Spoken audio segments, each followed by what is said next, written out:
Hello बच्चों, कैसे हैं आप। उम्मीद करती हूँ आप बढ़िया और एकदम मजे में होंगे। तो आइए बच्चों, आज हम जानने वाले हैं वाच्य के विषय में। तो बच्चों, वाच्यों को पढ़ने के लिए हम चित्रों को माध्यम बनाते हैं। हमारे सामने 3 चित्र हैं, उनके अनुसार वाक्य समझ लेते हैं। पहले चित्र में जो वाक्य है उसमें कहा गया है गरिमा सूट खरीद रही है, और दूसरे चित्र में धोबी के द्वारा कपड़े धोए जाते हैं। और तीसरे चित्र में क्या कहा गया है बच्चों कि रोगी से खांसा जाता है।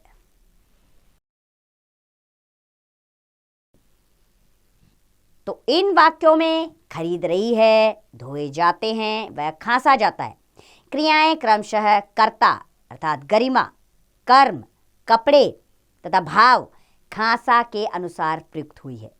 क्रियाओं के भिन्न भिन्न रूपों का यह विधान वाच्य कहलाता है।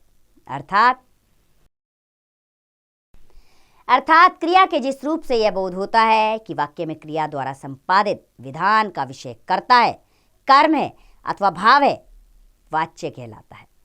तो ये तो थी वाच्य की परिभाषा। अब चलिए वाच्य के भेद की ओर बढ़ते हैं। बच्चों, वाच्यों के 3 भेद होते हैं। पहला है कृतवाच्य, दूसरा कर्मवाच्य और तीसरा भाववाच्य। अब तीनों को हम विस्तार पूर्वक जानेंगे। सबसे पहले पढ़ेंगे हम कृतवाच्य के विषय में। तो बच्चों, जिन वाक्यों में कर्ता की प्रधानता होती है अर्थात क्रिया का सीधा संबंध कर्ता से होता है, उन्हें कृतवाच्य कहते हैं। इनमें क्रिया के लिंग व वचन कर्ता के अनुरूप होते हैं। जैसे मुंशी प्रेमचंद ने गोदान उपन्यास लिखा, तो इसमें प्रधानता किसकी है? मुंशी प्रेमचंद की, जो कर्ता है, तो यहाँ पर कृतवाच्य है। राजेंद्र डॉक्टर के पास गया, कौन गया डॉक्टर के पास? राजेंद्र, तो प्रधानता क्या है? राजेंद्र की। तो इन वाक्यों में मुंशी प्रेमचंद वो राजेंद्र कर्ता है, जिनके लिंग व वचन के अनुसार ही लिखा और गया है क्रियाओं का प्रयोग किया गया है, अतः यह कृतवाच्य है। दूसरा है कर्मवाच्य। जिन वाक्यों में कर्म की प्रधानता होती है अर्थात क्रिया के लिंग और वचन कर्म के अनुसार होते हैं, उन्हें कर्मवाच्य कहते हैं। जैसे बच्चों के द्वारा विद्यालय की सफाई की गई, रागिनी द्वारा पत्र लिखा जाता है।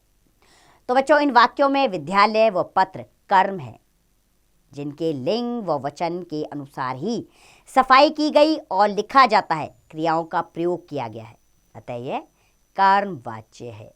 अब इसमें याद रखने वाली बात यह है कि कर्मवाच्य में केवल सकर्मक क्रियाओं का ही प्रयोग किया जाता है तथा कई बार तो कर्ता का भी उल्लेख नहीं होता है। चलिए बढ़ते हैं आप तीसरे वाच्य की ओर, जो है भाववाच्य। तो बच्चों, जिन वाक्यों में क्रिया का प्रयोग कर्ता व कर्म के लिंग और वचन के अनुसार ना होकर भाव के अनुसार होता है, उन्हें भाववाच्य कहते हैं। जैसे कि सलोनी से गाया नहीं जाता, अध्यापिका से पढ़ाया नहीं जाता। तो इन वाक्यों में गाया व पढ़ाया भाव है, जिनके अनुसार ही गाया नहीं जाता और पढ़ाया नहीं जाता क्रियाओं का प्रयोग किया गया है, अतः यह भाववाच्य है। इसमें याद रखने वाली बात यह है कि भाववाच्य में अकर्मक क्रियाओं का प्रयोग किया जाता है तथा कर्ता के साथ से लगाया जाता है। ध्यान रखिएगा, भाववाच्य में अकर्मक क्रियाओं का प्रयोग किया जाता है तथा कर्ता के साथ से लगाया जाता है। चलिए अब बढ़ते हैं वाच्य परिवर्तन की ओर। तो कैसे वाच्य परिवर्तन होता है, अब इसकी जानकारी हम आपको देंगे। सबसे पहले जानेंगे हम कृतवाच्य से कर्मवाच्य बनाना।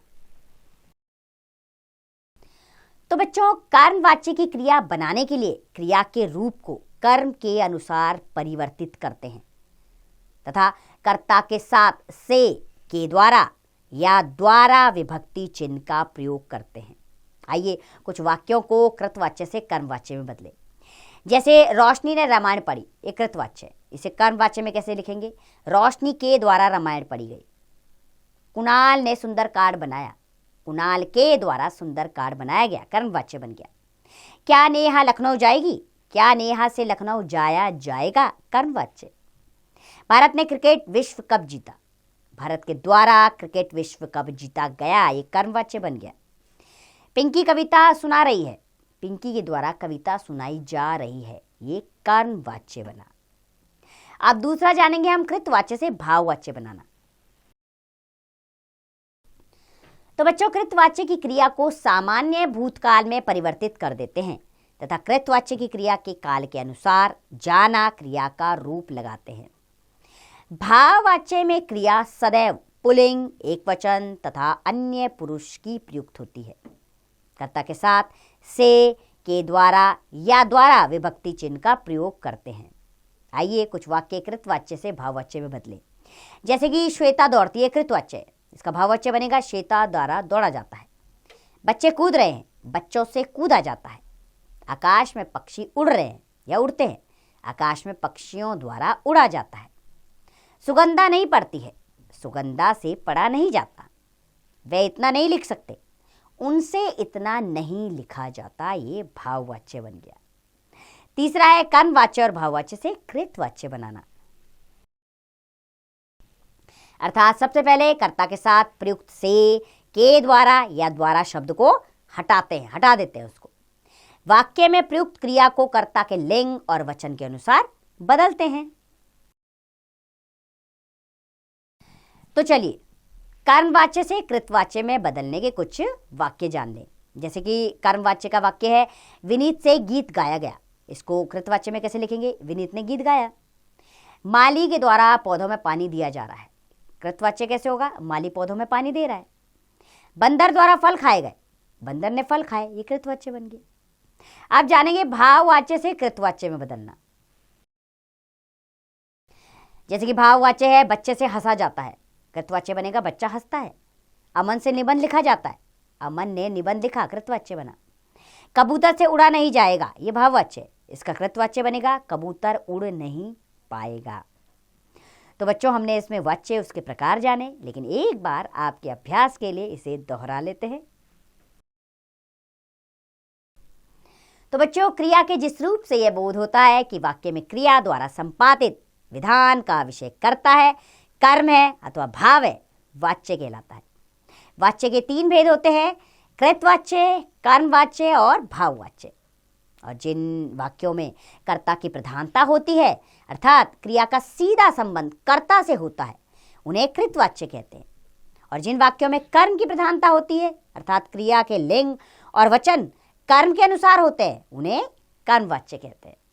और जिन वाक्यों में क्रिया का प्रयोग कर्ता व कर्म के लिंग और वचन के अनुसार ना होकर भाव के अनुसार होता है, उन्हें भाववाच्य कहते हैं।